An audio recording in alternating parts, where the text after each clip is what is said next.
उफ पापा जी, आपने पूरा घर ही गंदा कर दिया। अभी अभी राधा ने पोछा मारा था और आपने चप्पलों के निशान छोड़ दिए। थोड़ी तो समझ होनी चाहिए आपको, आप बच्चे तो नहीं हैं।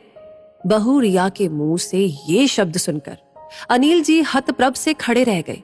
कैसे पुलिस की नौकरी में सिर्फ उनकी एक आवाज बड़े से बड़े मुजरिमों को हिलाकर रख देती थी, और आज उनकी बहू उन्हीं के घर में इतना सुना रही है।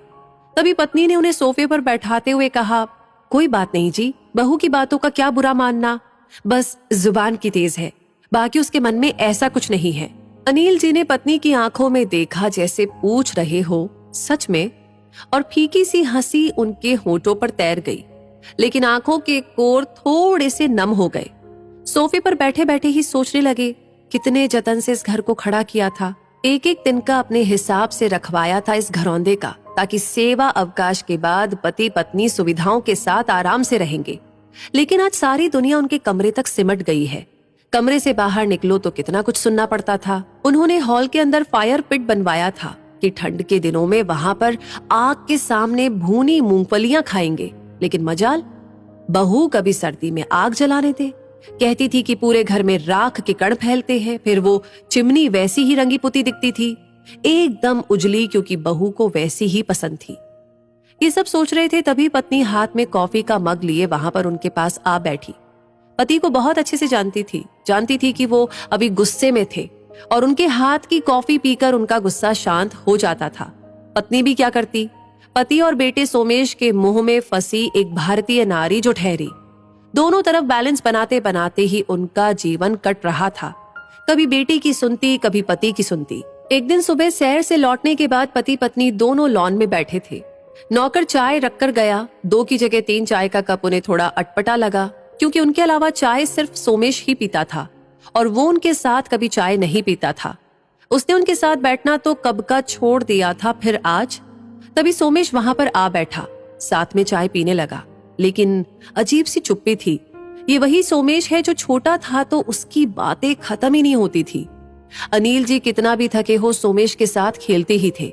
उसकी बातें तब तक खत्म नहीं होती जब तक कि वो उन्हें कहते कहते थक के सो नहीं जाता। आज अजीब सी औपचारिकता ने अपनी जगह बना ली थी बेटे और पिता के बीच। तभी पत्नी ने उस खामोशी को तोड़ा। सोमेश, अगले महीने ही तो रिया के भाई के बेटे की शादी है ना? हाँ माँ, उसी के बारे में बात करने आया हूँ। लड़के वाले इसी शहर के हैं और वो यहीं से शादी करना चाहते हैं। रिया का परिवार शादी के लिए ये घर चाहता है। वो हमारे घर से शादी करना चाहते हैं, इसलिए मैं चाहता हूँ कि जब तक भीड़ भाड़ रहेगी घर में, तब तक आप दोनों दीदी के पास चले जाएं। आप दोनों को भी भीड़ भाड़ से असुविधा होगी, और दीदी भी इसी शहर में है तो आप लोगों को कोई तकलीफ भी नहीं होगी।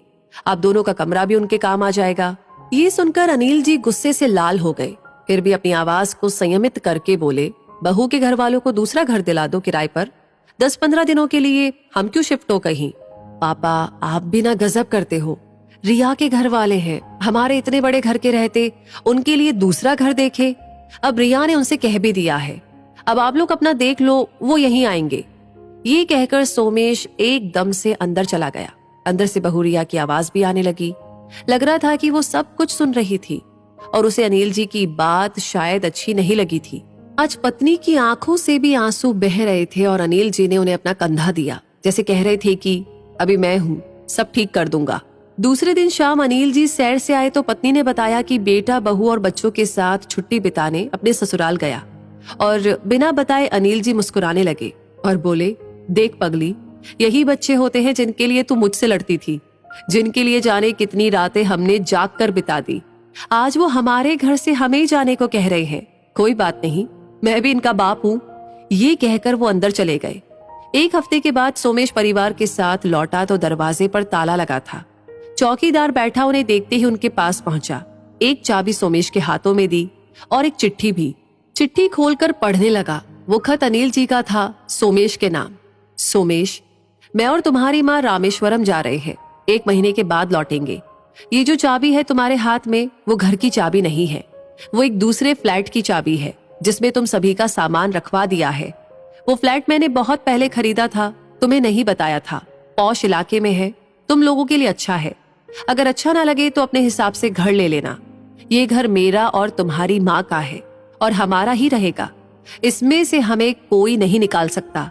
अभी तक सब कुछ बर्दाश्त करता रहा था क्योंकि तुम्हारी माँ खुश रहे, लेकिन अब तुम्हारी बातों से उसकी आंखों में आंसू आए, ये मैं बर्दाश्त नहीं कर सकता।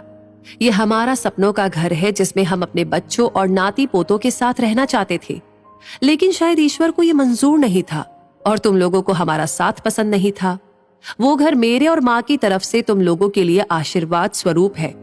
इच्छा होगी तो रखना, वरना वापस कर देना। माता पिता होने के नाते हम अपना आत्मसम्मान नहीं खो सकते।